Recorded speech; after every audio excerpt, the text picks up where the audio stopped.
Buenas noches, clase. Espero se encuentren muy bien. Este es la clase correspondiente al tema número 10, fenómenos sociales del mundo globalizado.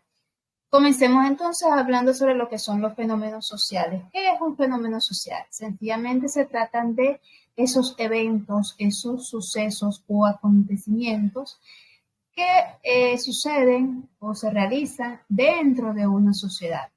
Cuando hablamos del mundo globalizado, recuerden que nosotros estamos hablando ahorita de globalización, que ya lo hemos conversado anteriormente. Estamos hablando de un mundo que cada vez está más conectado, está interconectado gracias a las tecnologías y nosotros podemos darnos cuenta de lo que sucede en cualquier parte del mundo en tiempo real. Y muchos de estos fenómenos, aunque sucedan en una parte, pueden terminar afectando a otro. Por ejemplo, vemos el caso de la guerra de Rusia y Ucrania. Esos dos países están en guerra, pero esa situación ha afectado a toda Europa, pues recuerden que, por ejemplo, la migración de los ucranianos se ha expandido, creo que ya son más de 8 millones de ucranianos que han salido de ese país y se han dispersado por toda Europa. Existen muchos fenómenos, varios. Sin embargo, mientras más afecte a un mayor número de personas, más globalizado entonces será. Como por ejemplo el cambio climático, que nos está afectando a todos. Tenemos lugares con olas de frío, con olas de calor. Eso, tenemos también inundaciones, se acaban las cosechas, en fin. Entonces de eso se trata este tema. Veamos entonces cuáles son esos fenómenos sociales del mundo globalizado. En primer lugar tenemos la pobreza, le sigue el hambre, la educación, el terrorismo, la discriminación, las nuevas formas de esclavitud y las guerras. Vamos a ver entonces ahora cada uno de ellos. En primer lugar tenemos a la pobreza. Existen múltiples definiciones de lo que es la pobreza.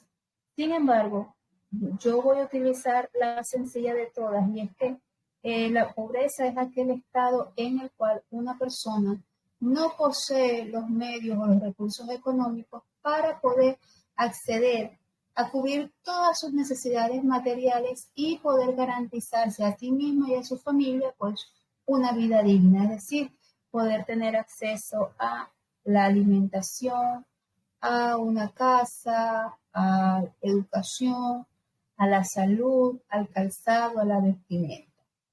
Obviamente existen varios niveles de pobreza y la peor es la pobreza extrema en la cual la persona pues no puede satisfacer ninguna de esas necesidades ya mencionadas. Y puede suceder por múltiples causas, como por ejemplo habitar en un país con una economía hiperinflacionaria, como es el caso de Venezuela en la actualidad, porque esta persona pues puede estar desempleada o puede estar empleada, pero el salario pues no le alcanza para poder cubrir todas esas necesidades. Puede también deberse a que sea una persona que tenga alguna discapacidad y no cuente con un programa de ayudas sociales que le brinde los recursos o que brindándoselo pues tampoco le alcance. Entonces, como pueden ver, para la pobreza existen múltiples causas, ¿verdad? Hablemos ahora de lo que es el hambre, que guarda mucha relación con la pobreza. Yo diría que es una de sus hijas. Sabemos que el hambre consiste pues en que la persona no posee o no tiene acceso a una alimentación que garantice su desarrollo físico y mental. También sucede que puede ser que la persona tenga acceso a la alimentación, pero que ésta no sea sana. Y es el caso de la malnutrición.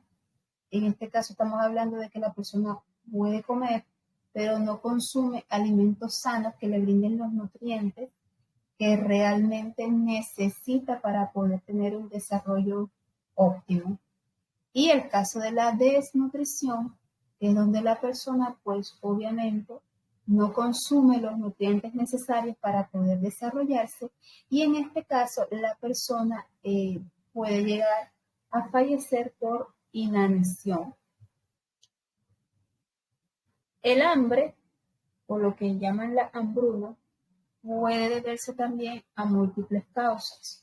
Puede darse en aquellos países que han estado en guerra y que obviamente pues se han visto desolados con múltiples bajas, países quedan destruidos y no tienen una economía fuerte. También puede deberse a factores climáticos que pues después, por ejemplo, una inundación que arrasó con la cosecha o con la desertificación de la tierra, la sequía, en fin, son múltiples las causas por las cuales un país puede caer en hambruna. Y obviamente estamos hablando de que en este caso el Estado no tiene los medios para garantizar la seguridad alimentaria de la población. En este punto del hambre, también quisiera hacer mención cuando toco el tema de la malnutrición, y es que muchas veces tenemos acceso a la alimentación, pero no estamos consumiendo los alimentos que realmente necesitamos, sino que nos dejamos llevar por la comida chatarra, esa cadena de alimentos tan famosa con su famosa cajita feliz que a los muchachitos los vuelve locos. Y estamos también hablando de lo que hoy en día se llama los tres venenos blancos, que es el azúcar, la harina y los lácteos. Estamos hablando de que estamos consumiendo un alto índice de productos ultra procesados con altos niveles de azúcar, de harinas, de grasas que hacen daño al cuerpo. Un ejemplo, los cereales que le damos a los muchachitos. Esos cereales que vienen con el tucancito, con el grito, esos vienen full, pero de azúcar, de colorantes y de químicos. Entonces hoy en día se hace necesario recurrir a una alimentación mucho más sana y más apegada a la naturaleza. Lo mismo sucede con las carnes. Nosotros estamos hoy en día consumiendo carnes, pero no sabemos cómo alimentan a las vacas. Todos estos químicos y antibióticos y hormonas que les inyectan a las vacas, a los cerdos, a los pollos. Entonces tenemos que ser bastante cuidadosos con la alimentación actual. Porque fíjense que la mayoría de las causas de muerte hoy en día están más relacionadas con lo que se come que con los accidentes de tráfico. Las tres grandes causas de muerte en la actualidad son los accidentes cerebrovasculares, el cáncer y tenemos estos que son el Alzheimer, las demencias. Y todo eso, señores, está relacionado con la mala alimentación. El tercero de los fenómenos sociales del mundo globalizado es la educación. Pero no es esta educación de enseñar a la gente a leer y a escribir. No, señor. Estamos hablando de educar para la vida. Estamos hablando de la educación plasmada en la Declaración Universal de los Derechos Humanos, de los derechos del hombre. Es esa educación que nos dice que el ser humano tiene derecho a desarrollar todas sus capacidades, potencialidades, dones y talentos. Estamos hablando de cambiar los sistemas educativos tradicionales, memorísticos y repetitivos, de esta educación bancaria de la que en su momento Freire nos hablaba, y retomar el modelo educativo propuesto por ese gran maestro que fue don Simón Rodríguez. Don Simón Rodríguez decía lo siguiente, fíjense: la ignorancia es la causa de todos los males que el hombre se hace y le hace a otro. Eduquen y tendrán quien sepa, enseñen y tendrán quien haga. Un ciudadano que cumple, que conoce sus derechos, conoce sus deberes y los cumple sin que sea necesario obligarlos. Entonces, la educación debe ir encaminada no solamente a formar profesionales, sino también ir encaminada a formar ciudadanos comprometidos socialmente con el cuidado del planeta. Ese concepto de tierra patria del que habla Morín o del que hablábamos en el tema número 9, que se trataba de ser ciudadanos del mundo, porque precisamente el mundo está tan interconectado que lo que pasa en un lugar afecta a otro, aunque no lo parezca a simple vista. Entonces de eso se trata de la educación, aparte que como nos dijo Mandela, es el mejor medio para poder cambiar el mundo. Y aquí voy a hacer también un pequeño paréntesis, tiene que ver con lo que es la tecnología. Señores, tenemos que aprender a manejar las tecnologías porque estamos viviendo en un mundo cada vez más competitivo. Ahorita hay un boom con las inteligencias artificiales, tenemos que aprender a manejar todo eso, estar al día, al paso con la tecnología, porque de lo contrario vamos a quedar rezagados en este mundo cada vez más tecnológico. Un mundo donde se nos exige saber transformar la información en conocimiento, saber analizar y sobre todo saber trabajar en equipo, porque estas son las 3 competencias más buscadas hoy en día por los empleadores. El siguiente fenómeno social es el terrorismo y la vulnerabilidad. En el Classroom encontrarán un documento que trata este tema en profundidad. Existen varias definiciones de terrorismo dependiendo del punto de vista, desde el punto de vista político, jurídico, psicológico.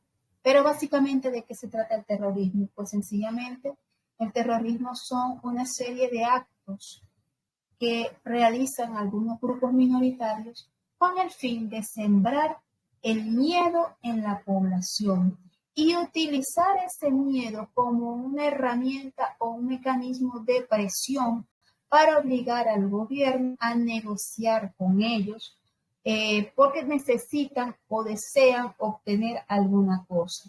Y entonces la única vía que ellos consideran que puede ayudarlos es pues sembrar el miedo en la población y mostrar a la vez al gobierno la vulnerabilidad. Recordemos que la vulnerabilidad es ese sentimiento de inseguridad, de que te pueden hacer daño en cualquier momento y de que no te pueden proteger como es necesario. Entonces, estas personas juegan con ese sentimiento de miedo, de inseguridad, de vulnerabilidad para obligar al gobierno pues a negociar con ellos.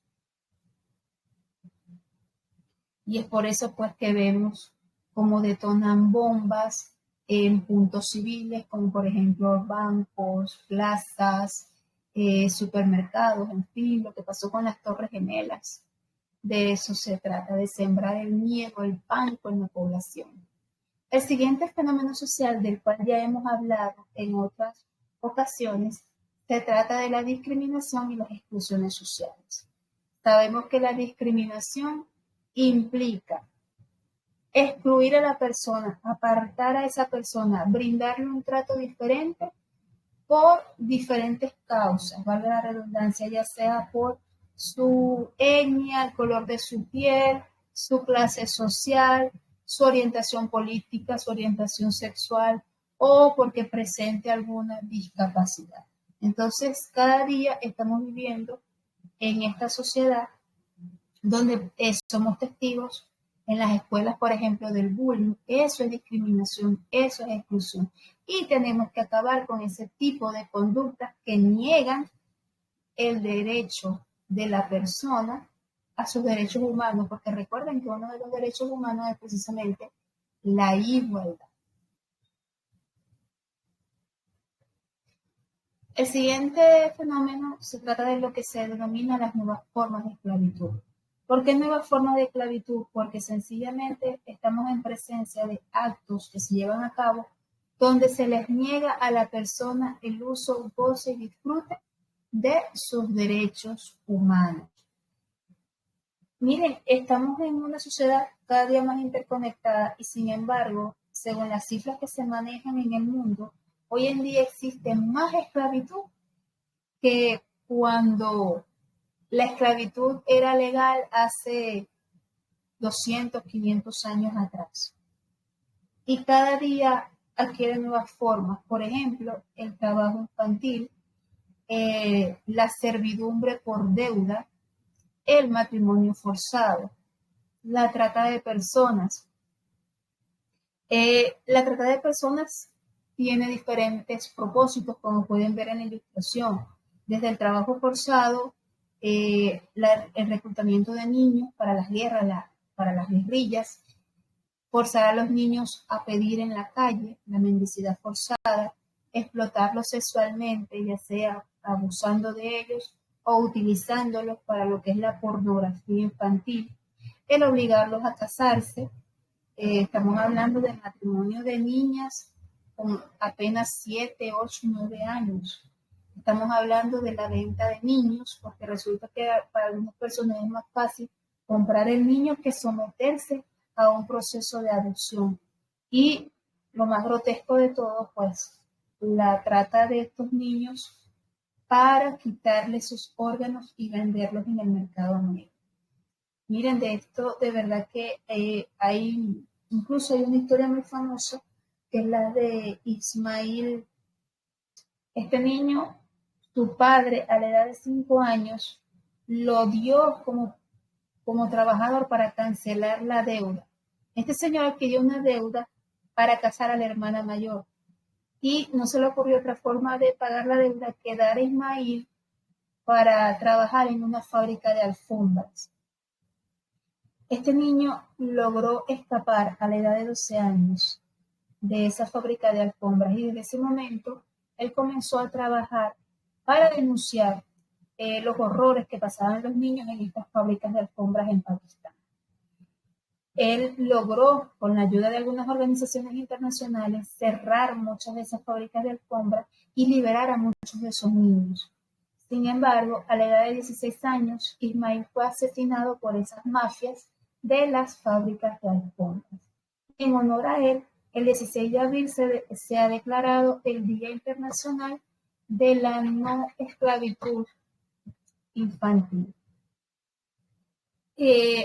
Ahorita hay una película que se llama Sonidos de Libertad. Si no la han visto, se la recomiendo. Trata este tema de lo que es la venta de niños con fines sexuales y tiene un mensaje muy bonito, muy impactante. Es un llamado de conciencia, de atención. De verdad que se las recomiendo si no la han visto. Es triste todo lo que nuestros niños hoy en día tienen que pasar, cómo se les quita la infancia, la inocencia, ¿no? En vez de estar en una escuela estudiando, en vez de estar jugando, tienen que estar sometidos a golpes, a maltratos, a violencia de todo tipo. Entonces, de verdad que si no han visto Sonidos de Libertad, se las recomiendo. El siguiente fenómeno social es la guerra. La guerra, el modo como se lleva a cabo la guerra, ha cambiado. Sabemos que las guerras simplemente se trata de enfrentamientos que pueden ser civiles, que son las que se dan dentro de un mismo estado, entre la misma población, entre los mismos nacionales de esa población, y están las internacionales, que son las que se dan entre dos países. La forma de la guerra ha variado también producto del avance tecnológico. Piense que antiguamente, ¿cómo se hacían las guerras? Pues los dos ejércitos se citaban en un descampado o en un terreno, y en ese terreno allí se enfrentaban los dos ejércitos con sus generales, sus lugares tenientes, sus reyes, sus emperadores, en fin. Pero no se afectaba a la población civil. La única manera de que se afectara a la población civil fue cuando comenzaron las invasiones. Y es por eso que las ciudades en la antigüedad, la mayoría se rodeaban con murallas para protegerse. Y es por eso que ustedes no sé si han visto algunas películas donde vemos a los tipos con estos arietes. Los arietes son esos troncos enormes que utilizan para tumbar las puertas de las murallas. Bueno, pero anteriormente esa era la manera como se hacía la guerra. Hoy en día no. Y fíjense que gracias a todos estos adelantos tecnológicos, el número de víctimas civiles ha aumentado. En la Primera Guerra Mundial se hablaba de que el porcentaje de víctimas civiles era de un 20%, en la Segunda de un 50%, y en la actualidad, adivinen de cuánto es el número, un 80%. Entonces, tenemos las guerras bélicas, que son ese conflicto armado que se da entre los dos ejércitos, que pueden ser, como ya dije, dentro de un mismo país o entre países, entre dos países o más. Tenemos las guerras cibernéticas, que son estas que se libran a nivel de sistemas informáticos y se atacan blancos informáticos, como por ejemplo las centrales telefónicas, eléctricas, el agua potable, los sistemas bancarios del otro país. En el caso de las guerras diplomáticas, estamos hablando de esos intercambios que se llevan a cabo a nivel de las embajadas, a nivel de los consulados. Hay una película de Cantinflas que se llama Su Excelencia, el Embajador, que muestra de una forma muy chistosa, perdón, cómo se maneja esto de la guerra diplomática y lo que son las votaciones dentro de la ONU. Y por último, estamos hablando de las guerras éticas, que si a mí me preguntan en lo personal, para mí no hay ninguna guerra ética. El concepto de guerra ética es un concepto muy antiguo porque viene dado buscando una causa justa para poder declarar un estado de guerra. Y a nivel internacional, el único que está facultado para poder declarar una guerra y la invasión de un país es la ONU. Y sin embargo, nosotros vemos en la actualidad que aquí se declaran las guerras y la ONU no hace nada. ¿Por qué? Porque recuerden que estos organismos también están penetrados por los intereses de los estados que hacen vida en ellos. Y vuelvo al comentario de la película de Cantinflas porque esto allí queda tan ilustrado y ese discurso que da Cantinflas en ese momento es un discurso que todavía hoy en la actualidad es pertinente, porque esa película creo que es de los 80, de los 70, 80, y sin embargo el discurso que él maneja allí todavía es aplicable ahora en el 2023. Como les decía, para mí no hay ninguna guerra ética. Para mí nada justifica una guerra. Porque ¿quiénes son los grandes vencedores en una guerra? Eso es mentira que un país gana. Ambos países pierden y por supuesto las pérdidas dependen también de lo simétrico que sean los dos países en el manejo de estas armas, ¿no? A veces vemos que hay países con un mayor poder bélico o con mayor armamento que otros.